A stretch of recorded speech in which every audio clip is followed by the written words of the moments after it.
Hello जी, राधे राधे। आप सभी का स्वागत है मेरे चैनल में। आज मैं आप सभी को इनर वाली पैंट की कटिंग बताती हूँ।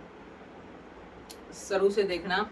हमें सबसे पहले क्या बताया था कि हमें मेजरमेंट का पता होना चाहिए। मेजरमेंट हमारा है, लंबाई है 37, मोरी है 9 की, हिप है हमारी 44 और कमर हमारी 37.5। हमें इस 4 माप से ही हम पैंट की कटिंग कर लेंगे। फिर हमें फिटिंग वाली पैंट चाहिए तो हमें थाई का माप भी चाहिए। थाई का माप है 24। चलिए देखते हैं। सबसे पहले हम यहाँ पे सीधी लाइन ड्रॉ कर लेंगे।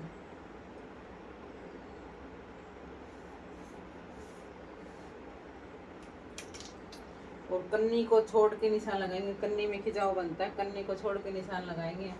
हमारी हिप है, हिप का 4th पार्ट कर लेंगे हम।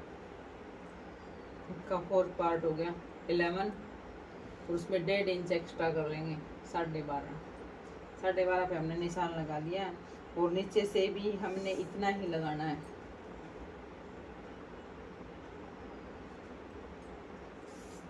और कमर का 4th पार्ट कर लेंगे। कमर का 4th पार्ट कर लेंगे। कमर का 4th पार्ट हमारा क्या क्या आया,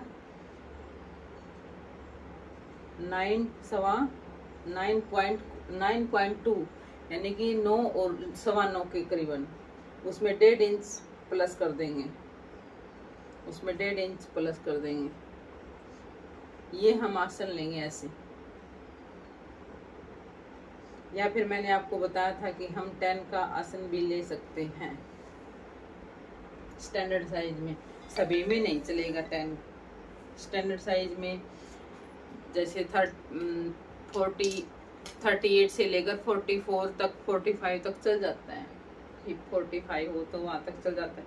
अब हम ऊपर 1 इंची टेप को निकाल देंगे। उसके बाद हम लेंगे नीचे लेंथ। लेंथ है हमारी 37। हम इनर का साथ में जो मेन फैब्रिक होता है ना, उससे इनर को हम थोड़ा ऊंचा रखते हैं, तो हम 37 पे ही कटिंग करेंगे। अब इन सभी लाइनों को सीधा कर लेंगे।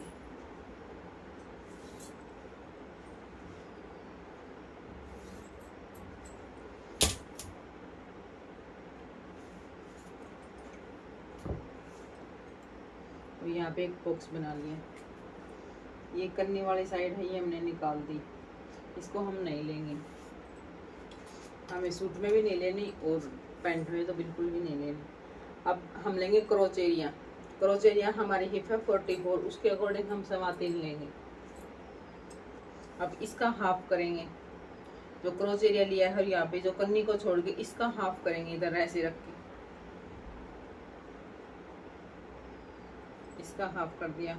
अब ये टोटल देख लेते हैं कितना है। टोटल है 8.3। यहाँ पे भी 8.3 पे निशान लगाएंगे। और जहाँ पे हम प्लेट डालते हैं ऊपर बेल्ट पे प्लेट डालते हैं, वो वाले भी इतने पे ही निशान लगे, जितने भी सेंटर का लेके। और ये 4.5 पे लगाएंगे।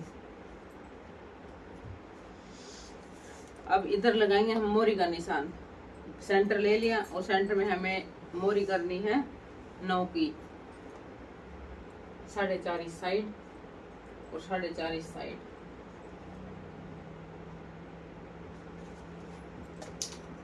अब से फिर पट्टी की सहायता से हम इसको सीधा कर देंगे।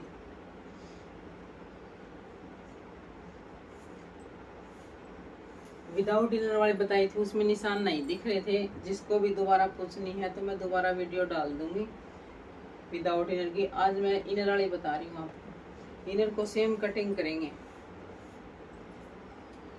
तो कमेंट करके बता देना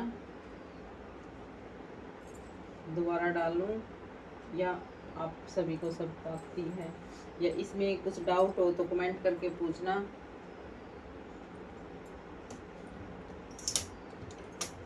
और मेरे चैनल को सब्सक्राइब कर देना प्लीज।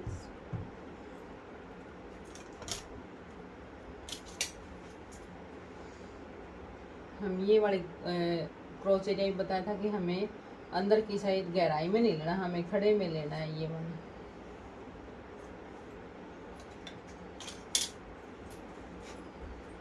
हमारे कट निशान कंप्लीट हो चुके हैं और ये हम 1-1 इंच का निशान लगाएंगे।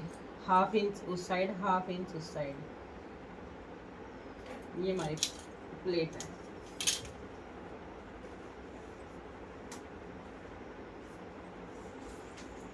निशान कंप्लीट हो चुके हैं और इसकी कटिंग कर देते हैं।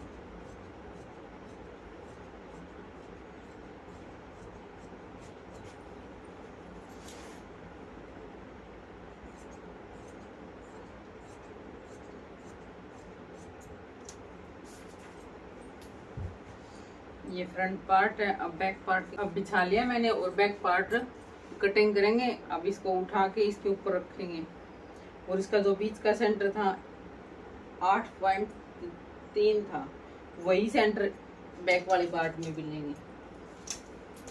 मेन फैब्रिक पर भी लेना है और इसमें भी लेना है। यदि नहीं लेंगे तो हमारी पैंट घूमेगी।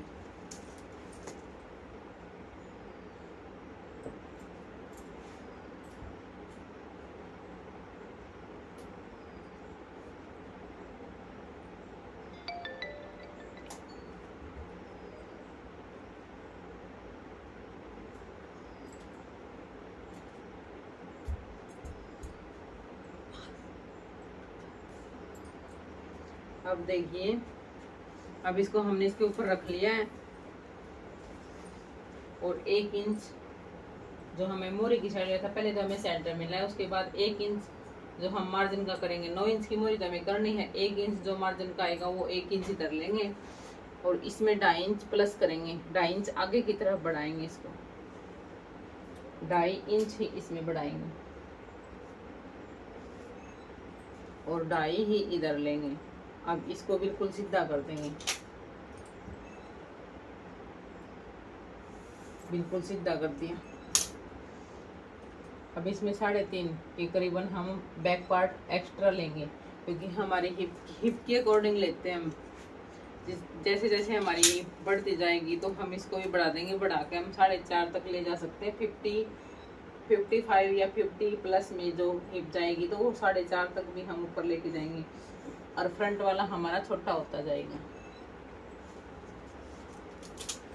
अब इसको हम इस साइड से ऐसे, इस साइड से इसको और इस फ्रंट वाले से इसको मिला देंगे और इस साइड से फट्टे की सहायता से जो 1 इंच पे निशान लगाया था वो, और ये निशान कंप्लीट।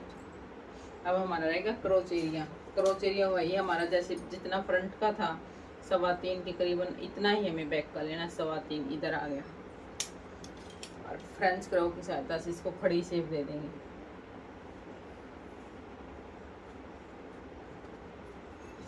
हमारी बैक के निशान भी कंप्लीट हो गए और अब कटिंग करते हैं।